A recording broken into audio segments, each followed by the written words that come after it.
the early morning of December the 16th, 1914, three powerful battleships were approaching Scarborough.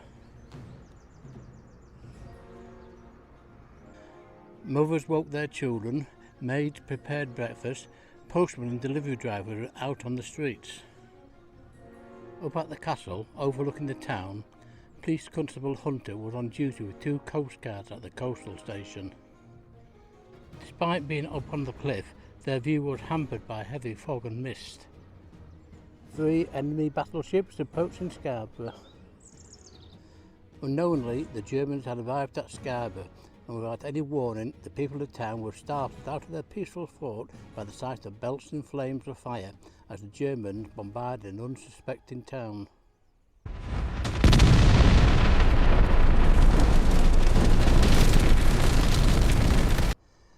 Anchored below was the steam trawler St. Cloud.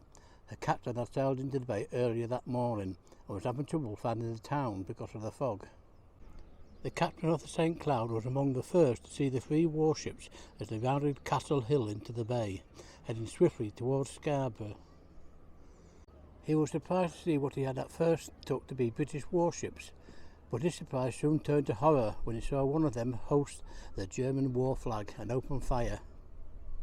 When he realised that the ships were German, he fled into the harbour, and although fired at, he managed to reach it safely.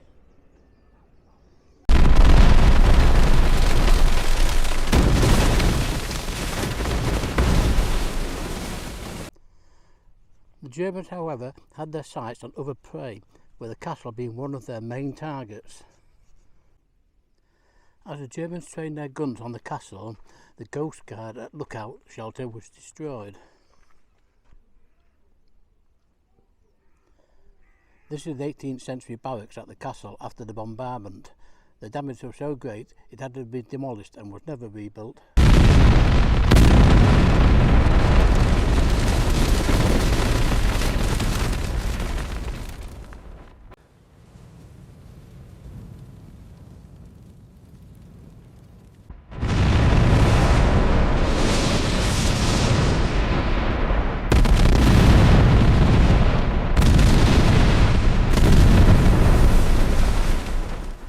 The Coast Guard and PC Hunter had only left it moments earlier to get help, but as the shells rained down, they were forced to shelter beside an 18th century water tank in an underground vault.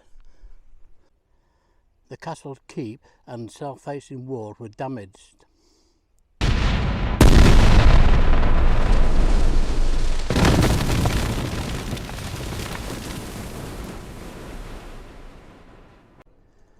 In the German official report, Scarborough is spoken of as a fortified town, but the only fortifications are the ruins of the well-known castle. The walls, 10 feet thick, were hit in a number of places, and an old beacon was blown away and found at a great distance, destroyed. I'll take a walk into town now. We'll have a look at the Grand, which was badly damaged during the bombardment.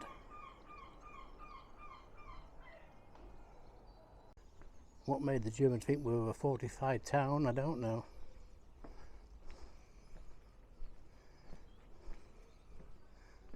I love it up here in the castle.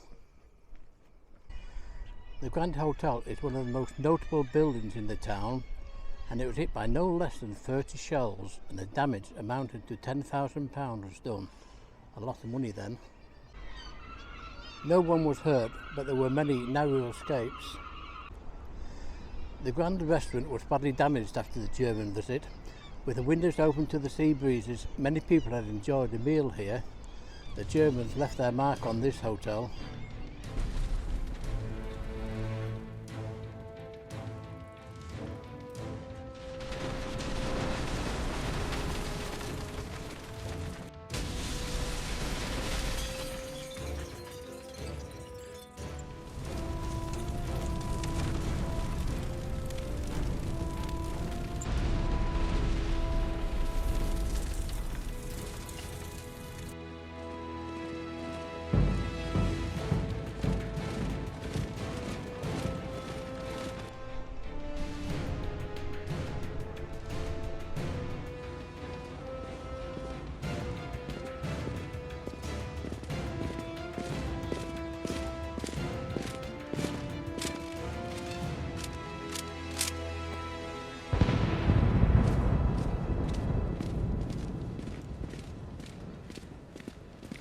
The houses 16 and 17 St Nicholas Cliff were targeted. Number 17 was empty and the occupants in number 16 were uninjured.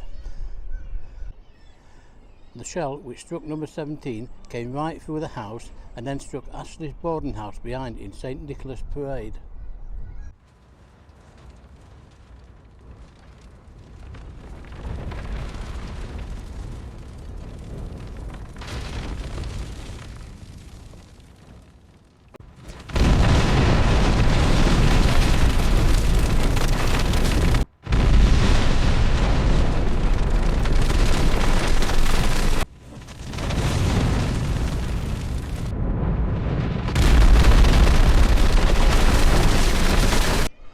The Royal Hotel was another favourite for visitors.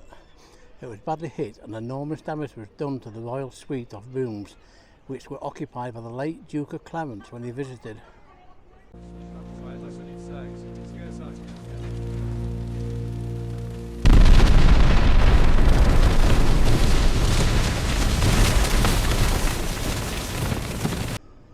Between the Royal and the sea are the St Nicholas Gardens, with the Town Hall buildings. The council chamber also had a shell hit it and some damage was done.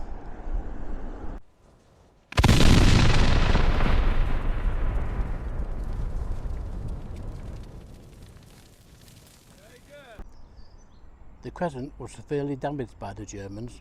Mrs. Ree, who was in the house with two maids at the time, had only just left the room into which the shell entered.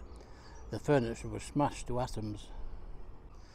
The dividing wall between number 7 and number 8 was hit by a shell. The tenants had a very narrow escape and survived.